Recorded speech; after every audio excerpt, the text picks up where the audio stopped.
Okay, ladies and gentlemen, today we're going to take a look at absolutism and really the best example of absolutism in Europe, which was Louis XIV. If you recall from our discussion on the concept of absolutism, it's when the king, the monarchy, has complete control over the people, and not just politically and economically, but also socially. So throughout this lecture, we're going to take a look at how Louis was able to gain this kind of control, as well as how he was able to control two of the most important groups within France itself, mainly the nobility, as well as the Huguenots. So let's start by going back and taking a look at the history of this, how Louis gained this power. If you recall with the Edict of Nantes, this was issued by Henry IV, and it was granted to the Huguenots. It gave them religious toleration, also allowed them some elements of autonomy to create their own towns. Recall that this was created as a result or as a compromise of some of the religious wars in France, particularly the St. Bartholomew's Day massacre.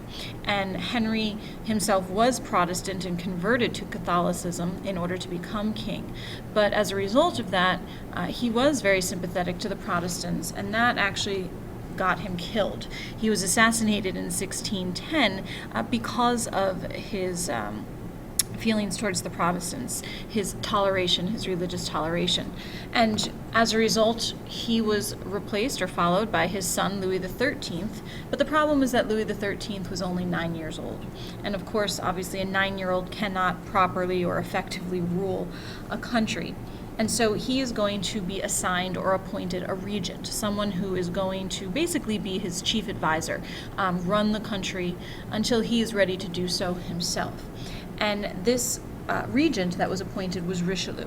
Richelieu was really the one to lay the foundation for absolutism in France. He destroyed the power of the nobles. He really started to gain control over them, as well as reduce the authority or the power of the Huguenots. He did this by first, in regards to the Huguenots, defeating their armies. They had very small armies that he felt were a military threat, but he did allow them to keep their religious beliefs and practices. He also forced the nobility to live in the palace of the king. I know it got cut off on this slide here for you, but basically the idea of having the nobility live under the same roof as the king is that it kind of makes it difficult for them to plot against you. And so his goal here was to eliminate any threat to the monarchy, any military threat to the monarchy. Next, when we talk about Louis XIV, he also became king at a very early age. His father died, Louis XIII, and he became king at the age of 4. And just like his father, he had a regent. This regent was Mazarin. And Mazarin actually faced a lot of trouble.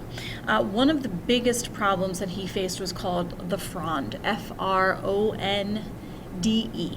And the Fronde was a rebellion. The nobility was not happy with what Richelieu had done, what Louis XIII continued, and they saw this as an opportunity to try to gain their power back.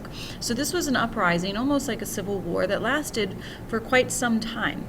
And during this Fronde, Louis really suffered. He was sick, he suffered starvation, poverty, he was treated very badly, but he really used this experience later on in his life to make sure that he was able to consolidate power under him.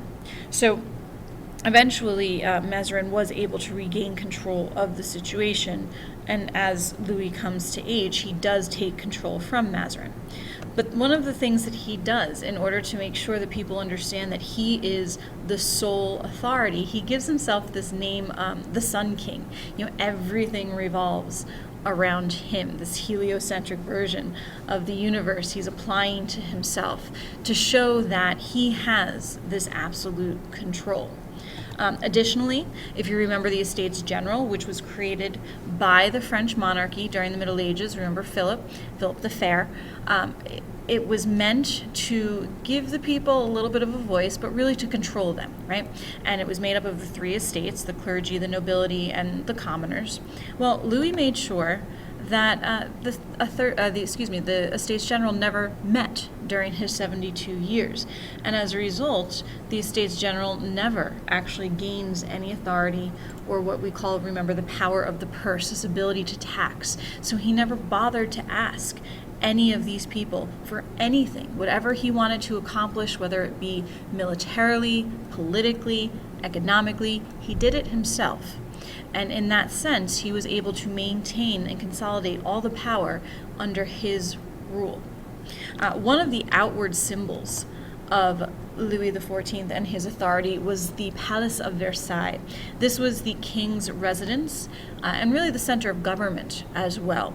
It was not only a visible symbol to France of how much power Louis had, but it was also a visible symbol to the rest of Europe, the rest of the world, really. This king who has all of this authority, clearly he has to be the most powerful because he has the most grand and elaborate palace within Europe at this point in time. It was not only, like I said, his home and a center of government, but it was also a cultural center. And of course, this did cost a huge amount of money to expand. It started out as a small, like a hunting chateau for the monarchs, and it grows and grows and expands. It's really one of the most magnificent things, I think, in France or in Europe. The grounds, the apartments that are located here are just absolutely spectacular. But of course, all of that comes at a high cost. So court life at Versailles, how the king used Versailles and what it symbolized. The king first is going to sever the dual function of the nobility, that of a courtier and of an administrator. He wanted everything to be controlled by him, by the monarchy itself. Both of these functions, the courtier and the administrator, their goal was to create strong centralized governments, but Louis doesn't need that anymore. Instead, really, he wants to make sure that the nobility is under his control. You know, the Fronde had really taught him a lesson to distrust this nobility. They could rise up and overthrow you or rebel against you at any time. And so he took the power away from the nobility. He took these positions of authority away from them, and he gave jobs that needed to be accomplished within the government to those in the middle class. He felt like they were far less of a threat to him than the nobility were, and that was really a pretty smart idea on his part. Additionally, he appointed a man by the name Colbert. Colbert was his finance minister, and one of the most important policies that he instituted was called mercantilism. Mercantilism is a pretty simple concept for us. It is a favorable balance of trade. You want to export more than you import. Or in other words, you want to sell more than you buy. And that makes sense usually, right? You want to make sure that you're making more money than you are actually spending in order to have a strong economy. And he did do this. But just like with any finance minister or any other individual, he is credited for some of the successes, but also some of the failures. One of these other successes that I mentioned here is the need to build roads and canals. If you want to be able to trade with people and sell more than you buy, you need to be able to transport those goods easily and efficiently. And so Colbert also is credited with helping to build these roads and canals throughout the French territory. But like I said, this sounds good, and it is good, but Louis does spend a lot more than he actually ends up making, and that's what our next slide is really about. Or actually, eventually our next slide will be about domestic policies first before we get to the foreign policies. Louis is going to enact absolute ideas, particularly the idea of controlling this centralized bureaucracy. He's going to control the finances, the laws, the armed forces. He's also going to control the parliament. Now remember, the parliament is not the same as it is in England. That is their representative body in England. In France, this parliament, which is also spelled differently, is their court system. So he's going to increase his control over that as well. Now, I mentioned earlier on that he wanted to gain control of the nobility, which we talked about, as well as the Huguenots, and this is how he does that. He basically outlaws Protestantism in France. He revokes the Edict of Nantes. He takes it back in a sense, and he doesn't allow the Huguenots any sort of autonomy, and as a result, they're forced to flee. Now, he thinks he's doing a good job because here he is getting rid of this potential opponent, this potential threat, but really this is a problem for him because the Huguenots really played a large role in France's economy. But he will eventually have to deal with that, and his successors will have to deal with that.